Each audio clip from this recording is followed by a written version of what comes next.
ఓం శాంతి. August 9వ తారీఖు 2024 ఉదయం మురళి. ఓం శాంతి. బాబ్దాదా మధువనము. ఈరోజు మధుర మహావాక్యాలు. బాబా చెప్తున్నారు, మధురమైన పిల్లలు, ఈ బ్రహ్మ సద్గురువైన శివుని దర్బారు. ఈ భృకుటిలో సద్గురువు విరాజమానమై ఉన్నారు. వారే పిల్లలైన మీకు సద్గతినిస్తారు. ప్రశ్న: తండ్రి తన పిల్లలైన మిమ్మల్ని ఏ బానిసత్వము నుండి విడిపించేందుకు వచ్చారు? జవాబు: ఈ సమయంలో పిల్లలందరూ ప్రకృతి మరియు మాయకు బానిసలై ఉన్నారు. తండ్రి ఇప్పుడు ఈ బానిసత్వము నుండి విడిపిస్తారు. ఇప్పుడు మాయ, ప్రకృతి రెండూ విసిగిస్తాయి. అప్పుడప్పుడు తుఫానులు, అప్పుడప్పుడు కరువులు వస్తాయి. తర్వాత ప్రకృతి అంతా మీకు దాసిగా అయ్యే విధంగా మీరు అధిపతులుగా అవుతారు. మాయ దాడి కూడా ఉండదు. ఓం శాంతి. వీరు సుప్రీం తండ్రి, సుప్రీం శిక్షకులు కూడా అని మధురాతి మధురమైన ఆత్మిక పిల్లలు అర్థం చేసుకున్నారు. వారు విశ్వము ఆది మధ్య అంతముల రహస్యాన్ని అర్థం చేయిస్తారు. సుప్రీం గురువు కూడా వారే. కనుక ఇది సద్గురువు దర్బారు. దర్బారు ఉంటుంది కదా, గురువు దర్బారు. వారు కేవలం గురువులు మాత్రమే. సద్గురువు లేనే లేడు. శ్రీ శ్రీ 108 అని చెప్పుకుంటారు, కానీ సద్గురువని రాసుకోరు. వారు కేవలం గురువులని మాత్రమే అంటారు. వీరు సద్గురువు. మొదట తండ్రి, తర్వాత టీచరు, తర్వాత సద్గురువు. సద్గురువే సద్గతినిస్తారు. సత్యత్రేతాయుగాలలో అయితే గురువులు ఉండరు. ఎందుకంటే అక్కడ అందరూ సద్గతిలో ఉంటారు. ఒక్క సద్గురువు లభించగానే గురువులందరి పేర్లు సమాప్తమైపోతాయి. సుప్రీం అనగా గురువులందరికీ గురువు. ఉదాహరణకు పతులకు పతి అని అంటారు కదా, వారు అందరికంటే శ్రేష్ఠులైన కారణంగా ఇలా అంటారు. మీరు సుప్రీం తండ్రి వద్ద కూర్చున్నారు. ఎందుకు? బేహద్ వారసత్వాన్ని తీసుకునేందుకు. ఇది అనంతమైన వారసత్వము. వీరు తండ్రే కాక టీచర్ కూడా. ఈ వారసత్వము కొత్త ప్రపంచమైన అమరలోకము, నిర్వికారి ప్రపంచము కొరకు. కొత్త ప్రపంచాన్ని నిర్వికార ప్రపంచమని, పాత ప్రపంచాన్ని వికారీ ప్రపంచమని అంటారు. సత్యయుగాన్ని శివాలయమని అంటారు. ఎందుకంటే అది శివబాబాచే స్థాపించబడింది. వికారీ ప్రపంచాన్ని రావణుడు స్థాపించాడు. ఇప్పుడు మీరు సద్గురువు దర్బారులో కూర్చొని ఉన్నారు. ఇది కేవలం పిల్లలైన మీకు మాత్రమే తెలుసు. తండ్రే శాంతి సాగరుడు. ఆ తండ్రి ఎప్పుడు వస్తారో అప్పుడు శాంతి వారసత్వాన్ని ఇచ్చి దారిని తెలుపుతారు. పోతే అడవిలో శాంతి ఎక్కడి నుండి లభిస్తుంది? అందుకే కంఠహారాన్ని ఉదాహరణగా ఇస్తారు. శాంతి ఆత్మకు కంఠహారం. మళ్ళీ ఎప్పుడు రావణ రాజ్యం వస్తుందో అప్పుడు అశాంతి కలుగుతుంది. వాటిని సుఖధామము, శాంతిధామమని అంటారు. అక్కడ దుఃఖమనే మాటే ఉండదు. మహిమ కూడా సదా సద్గురువుదే చేస్తారు. గురువు మహిమ అని ఎప్పుడూ విని ఉండరు. జ్ఞానసాగరులు ఆ ఒక్క తండ్రి మాత్రమే. ఇలా ఎప్పుడైనా గురువు మహిమను విన్నారా? లేదు. ఆ గురువులు జగత్తుకు పతిత పావనులు అవ్వలేరు. పతిత పావనులని కేవలం ఆ నిరాకార బేహద్దు తండ్రిని మాత్రమే అంటారు. ఇప్పుడు మీరు సంగమయుగంలో నిల్చొని ఉన్నారు. ఒకవైపు పురాతన పతిత ప్రపంచము ఉంది, రెండవ వైపు నూతన పావన ప్రపంచము. పతిత ప్రపంచములో గురువులైతే అనేక మంది ఉన్నారు. ఇంతకు ముందు మీకు ఈ సంగమయుగము గురించి తెలియదు. ఇది పురుషోత్తమ సంగమయుగమని తండ్రి మీకు అర్థం చేయించారు. దీని తర్వాత మళ్ళీ సత్యయుగము రానున్నది. చక్రము తిరుగుతూనే ఉంటుంది. ఇది బుద్ధిలో గుర్తుంచుకోవాలి. మనమంతా సోదరులము కనుక బేహద్దు తండ్రి నుండి ఆస్తి తప్పకుండా లభిస్తుంది. ఈ సమాచారం ఎవ్వరికీ తెలీదు. ఎంతో పెద్ద పెద్ద పొజిషన్ గల మనుషులు ఉన్నారు, కానీ కొంచెం కూడా తెలీదు.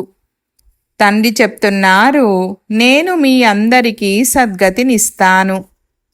ఇప్పుడు మీరు వివేకవంతులుగా అయ్యారు. ఇంతకు ముందైతే కొంచెం కూడా తెలిసేది కాదు.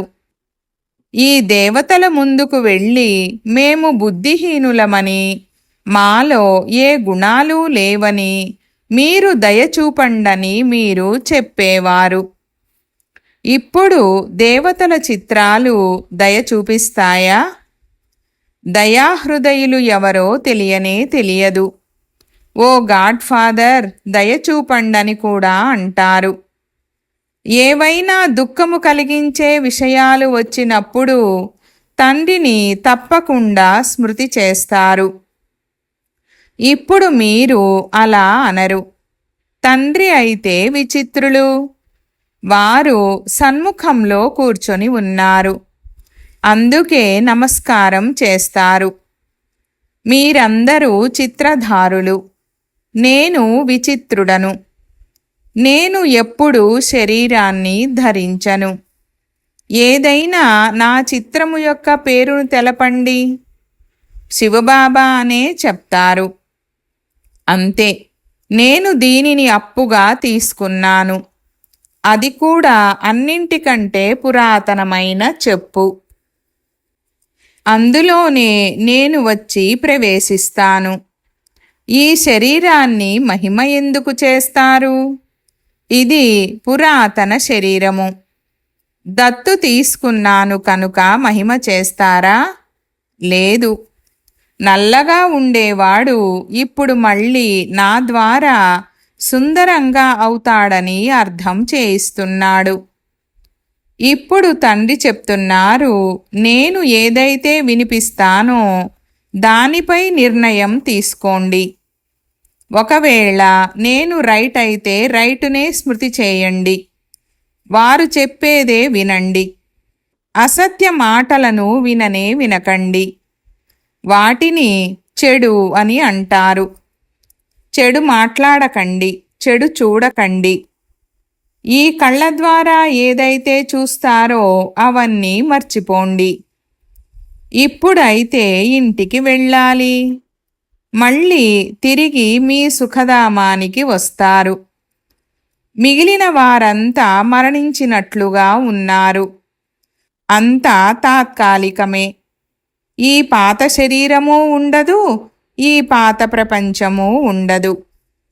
మనం నూతన ప్రపంచంలోకి వెళ్లేందుకు పురుషార్థము చేస్తున్నాము. మళ్ళీ ప్రపంచ చరిత్ర భూగోళము రిపీట్ అవుతుంది. మీరు మీ రాజ్యభాగ్యాన్ని తీసుకుంటున్నారు. కల్పకల్పము తండ్రి రాజ్యభాగ్యాన్ని ఇచ్చేందుకు వస్తారని మీకు తెలుసు. బాబా కల్పక్రితము కూడా కలుసుకున్నాము, వారసత్వము తీసుకున్నాము. నరుడి నుండి నారాయణునిగా అయ్యామని మీరు కూడా అంటారు. పోతే అందరూ ఒకే విధమైన పదవినైతే పొందలేరు. నెంబరు వారుగా అయితే ఉండనే ఉంటారు. ఇది ఆధ్యాత్మిక యూనివర్సిటీ. స్పిరిచువల్ తండ్రి చదివిస్తారు. పిల్లలు కూడా చదివిస్తారు. ఎవరైనా ప్రిన్సిపల్ కొడుకు ఉంటే అతడు కూడా సర్వీసులో నిమగ్నమైపోతాడు. స్త్రీ కూడా చదివించడంలో లగ్నమవుతుంది. కూతురు కూడా బాగా చదువుకొని ఉంటే ఆమె కూడా చదివించగలదు. అయితే కూతురు మరో ఇంటికి వెళ్ళిపోతుంది. ఇక్కడ ఆడపిల్లలు ఉద్యోగం చేసే నియమం లేదు. కొత్త ప్రపంచంలో పదవిని పొందేందుకు ఆధారమంతా ఈ చదువుపైనే ఉంది. ఈ విషయాల గురించి ప్రపంచానికి తెలీదు. భగవాను వాచ, హే పిల్లలు, నేను మిమ్మల్ని రాజాధిరాజులుగా తయారు చేస్తానని రాయబడి ఉంది. నేను దేవీల చిత్రాలను తయారు చేసినట్లు ఏ నమూనాను తయారు చేయను. మీరు చదువుకొని ఆ పదవిని పొందుతారు. వారేమో పూజ కొరకు మట్టి చిత్రాలను తయారు చేస్తారు. ఇక్కడేమో ఆత్మ చదువుకుంటుంది. మళ్ళీ మీరు సంస్కారాలను తీసుకెళ్తారు. నూతన ప్రపంచంలో శరీరము తీసుకుంటారు. ప్రపంచము అంతమైపోదు, కేవలం కాలం మారిపోతుంది. స్వర్ణయుగము నుండి వెండి యుగము, రాగి యుగము, ఇనుప యుగము, 16 కళల నుండి 14 కళలు అవుతాయి. ప్రపంచమేమో అదే కొనసాగుతూ ఉంటుంది. కొత్తదిగా ఉండేది పాతదిగా అవుతుంది. తండ్రి మిమ్మల్ని ఈ చదువు ద్వారా రాజాధిరాజులుగా చేస్తారు. ఈ విధంగా చదివించే శక్తి ఇంకెవ్వరికీ లేదు. ఎంత బాగా అర్థం చేయిస్తారు. మళ్ళీ చదువుతూ ఉన్నప్పుడు మధ్యలో మాయ తనవారిగా చేసేసుకుంటుంది. అయినా ఎంతెంత చదివారో దాని అనుసారం అంతంత వారు స్వర్గములోకి తప్పకుండా వస్తారు. సంపాదన ఊరకే పోదు. అవినాశి జ్ఞానము వినాశనం అవ్వజాలదు. పోను పోను అందరూ వస్తారు. ఇక ఎక్కడకు వెళ్తారు? ఉన్నది ఒకే దుకాణం కదా, వస్తూనే ఉంటారు. మనుషులు శ్మశానంలోకి వెళ్ళినప్పుడు వారికి అక్కడ ఎంతో వైరాగ్యం వస్తుంది. ఈ శరీరము ఇలా వదిలేయాల్సిందే. మరి మనము పాపాలు ఎందుకు చెయ్యాలి? పాపాలు చేస్తూ చేస్తూ మనము కూడా ఇలాగే మరణిస్తాము కదా అని భావిస్తారు. ఇటువంటి ఆలోచనలు వస్తాయి. దానిని శ్మశాన వైరాగ్యమని అంటారు. మళ్ళీ మరో శరీరము తీసుకుంటారని కూడా భావిస్తారు. కానీ జ్ఞానమైతే లేదు కదా. ఇక్కడైతే పిల్లలైన మీకు అర్థం చేయించడం జరుగుతుంది. ఈ సమయంలో మీరు విశేషంగా మరణించేందుకు ఏర్పాట్లు చేసుకుంటున్నారు. ఎందుకంటే ఇక్కడ మీరు తాత్కాలికమే. పాత శరీరాన్ని వదిలి మళ్ళీ కొత్త ప్రపంచంలోకి వెళ్తారు. పిల్లలు, మీరు నన్ను ఎంతగా స్మృతి చేస్తారో అంతగా పాపాలు నశిస్తూ పోతాయని తండ్రి అంటారు. ఇది ఎంతో సహజమైనది, అలాగే ఎంతో కష్టమైనది కూడా. పిల్లలు పురుషార్థము చేయడం మొదలుపెట్టినప్పుడు మాయతో చాలా పెద్ద యుద్ధము జరుగుతుందని తెలుసుకుంటారు. తండ్రేమో సహజమని అంటారు. కానీ మాయ దీపాన్నే ఆర్పేస్తుంది. గులేబకావళి కథ కూడా ఉంది కదా. మాయా పిల్లి దీపాన్ని ఆర్పేస్తుంది. ఇక్కడ అందరూ మాయకు దాసులే. తర్వాత మళ్ళీ మీరు మాయను దాసిగా చేసుకుంటారు. మొత్తం ప్రకృతి అంతా మీ ఆధీనంలో ఉంటుంది. ఎటువంటి తుఫానులు ఉండవు, కరువులు ఉండవు. ప్రకృతిని దాసిగా చేసుకోవాలి. అక్కడ ఎప్పుడు మీపై మాయ దాడి చేయదు. ఇప్పుడు ఎంతగా విసిగిస్తుంది? నేను నీ దాసిని అన్న మహిమ కూడా ఉంది కదా. మళ్ళీ మాయ నీవు నా దాసివని అంటుంది. ఇప్పుడు నేను మిమ్మల్ని ఈ బానిసత్వము నుండి విడిపించేందుకు వచ్చానని తండ్రి అంటారు. మీరు అధికారులుగా అవుతారు. మాయ బానిసగా అవుతుంది. కొద్దిగా కూడా గొడవ ఉండదు. ఇది కూడా డ్రామాలో రచింపబడి ఉంది. బాబా మాయ ఎంతగానో విసిగిస్తుందని మీరంటారు. ఎందుకు విసిగించదు? దీనిని యుద్ధ మైదానమని అంటారు. మాయను దాసిగా చేసుకునేందుకు మీరు ప్రయత్నిస్తారు. కనుక మాయ కూడా ఓడిస్తుంది. ఎంతగానో విసిగిస్తుంది. చాలామందిని ఓడిస్తుంది. కొందరినైతే పూర్తిగా తినేస్తుంది, మింగేస్తుంది. భలే స్వర్గాధిపతులుగా అవుతారు. కానీ మాయ అయితే తింటూనే ఉంటుంది. దాని కడుపులో పడినట్లు అవుతారు. కేవలం పిలక మాత్రమే బయట ఉంది. మిగిలినదంతా దాని లోపల ఉంది.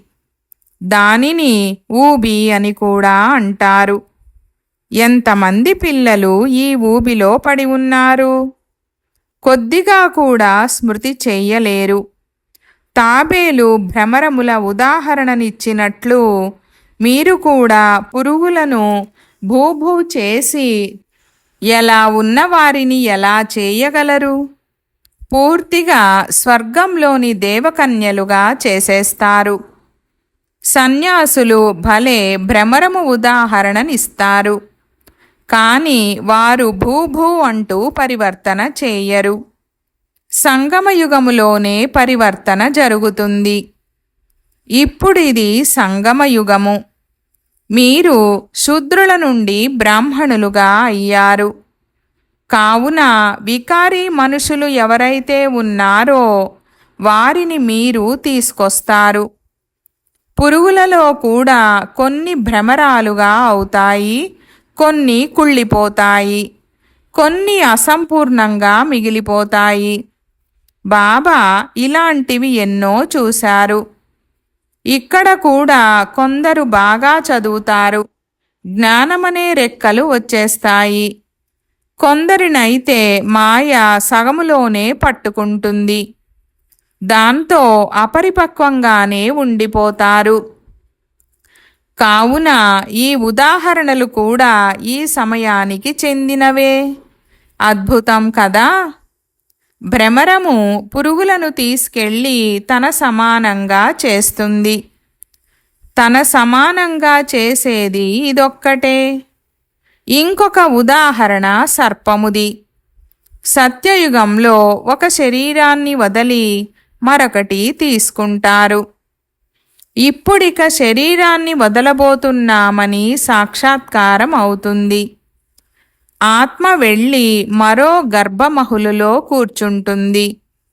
మహలులో కూర్చునే వారిని అందులో నుండి వెలుపలికి వచ్చేందుకు ఇష్టపడనే లేదని కూడా ఒక ఉదాహరణ చెప్తారు. అయినా తప్పకుండా బయటకు రావాల్సిందే. ఇప్పుడు పిల్లలైన మీరు సంగమయుగములో ఉన్నారు.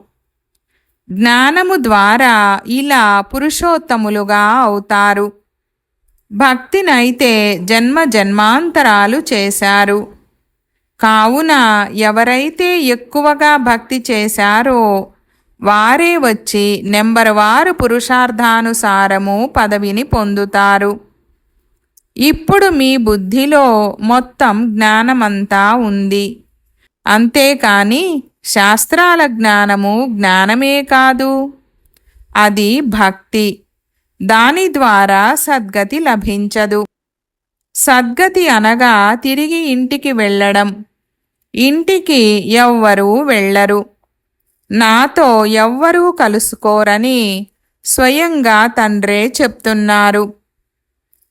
చదివించేవారు తమ తోడుగా తీసుకెళ్లేవారు కూడా కావాలి కదా. తండ్రికి ఎంత ఆలోచన ఉంటుంది. 5000 సంవత్సరాలలో తండ్రి ఒక్కసారి మాత్రమే వచ్చి చదివిస్తారు. మనము ఒక ఆత్మ అని మీరు ఘడియ ఘడియ మర్చిపోతారు. ఆత్మలైన మనల్ని చదివించేందుకు తండ్రి వచ్చారని పూర్తి పక్కా చేసుకోండి. వారు ఆధ్యాత్మిక జ్ఞానమునిస్తారు. పరమాత్మ ఆత్మలైన మనకు జ్ఞానాన్ని ఇస్తారు. సంస్కారాలు కూడా ఆత్మలోనే ఉంటాయి. శరీరమైతే సమాప్తమైపోతుంది. ఆత్మ అవినాశి. కనుక ఈ బ్రహ్మ భృకుటి సద్గురువైన శివుని దర్బారు. ఈ ఆత్మ దర్బారు కూడా ఇదే. సద్గురువు కూడా వచ్చి ఇతనిలో ప్రవేశించారు. దీనిని రథమని కూడా అంటారు, దర్బారని కూడా అంటారు. పిల్లలైన మీరు శ్రీమతానుసారము స్వర్గద్వారాలను తెరుస్తున్నారు. ఎంత బాగా చదువుకుంటారో సత్యయుగంలో అంత ఉన్నత పదవిని పొందుతారు. కనుక బాగా చదువుకోవాలి. టీచరు పిల్లలైతే చాలా చురుకుగా ఉంటారు. కానీ ఇంట్లోని గంగకు విలువ ఉండదని అంటారు కదా. పట్టణంలోని చెత్త అంతా గంగా నదిలో పడడం బాబా చూశారు.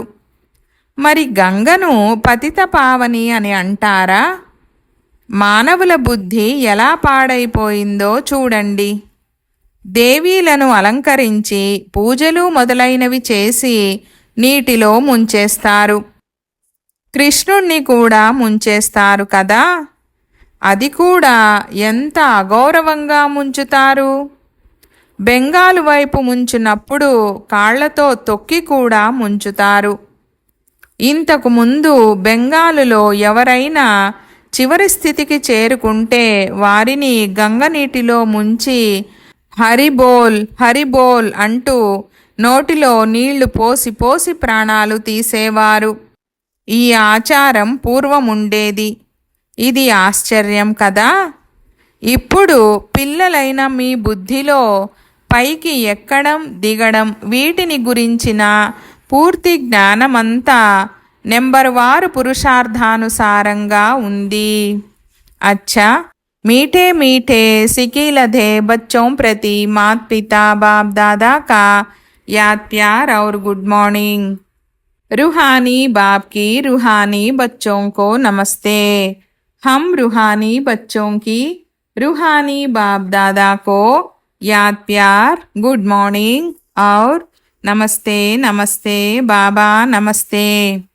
ధారణ కొరకు ముఖ్య సారము. 1వ పాయింట్, తండ్రి ఏదైతే వినిపిస్తారో దానినే వినాలి. తర్వాత ఏది సరైనదో నిర్ణయించాలి. సత్యమునే స్మృతి చెయ్యాలి. అసత్య విషయాలను వినరాదు, మాట్లాడరాదు, చూడరాదు. 2వ పాయింట్, బాగా చదువుకొని స్వయాన్ని రాజాధిరాజులుగా తయారు చేసుకోవాలి. ఈ పాత శరీరములో పాత ప్రపంచములో స్వయాన్ని తాత్కాలికమని భావించాలి. వరదానము: ఏకాగ్రతా శక్తి ద్వారా పరవశ స్థితిని పరివర్తన చేసే అధికారి ఆత్మ భవ. వివరణ: బ్రాహ్మణులనగా అధికారి ఆత్మలు. ఎప్పుడు ఎవ్వరికి పరవశులుగా అవ్వలేరు. స్వంత బలహీన స్వభావ సంస్కారాలకు కూడా వశమవ్వరు. ఎందుకంటే స్వభావము అనగా స్వయం పట్ల మరియు సర్వుల పట్ల ఆత్మిక భావము ఉంటే బలహీన స్వభావానికి వశమవ్వజాలరు. అంతేకాక తమ అనాది ఆది సంస్కారాల స్మృతి ద్వారా బలహీన సంస్కారాలు కూడా సహజంగా పరివర్తనైపోతాయి. ఏకాగ్రతా శక్తి పరవశ స్థితిని పరివర్తన చేసి యజమాన స్థితి యొక్క సీటుపై సెట్ చేసేస్తుంది. స్లోగన్: క్రోధము జ్ఞానయుక్త ఆత్మకు మహాశత్రువు. ఓం శాంతి.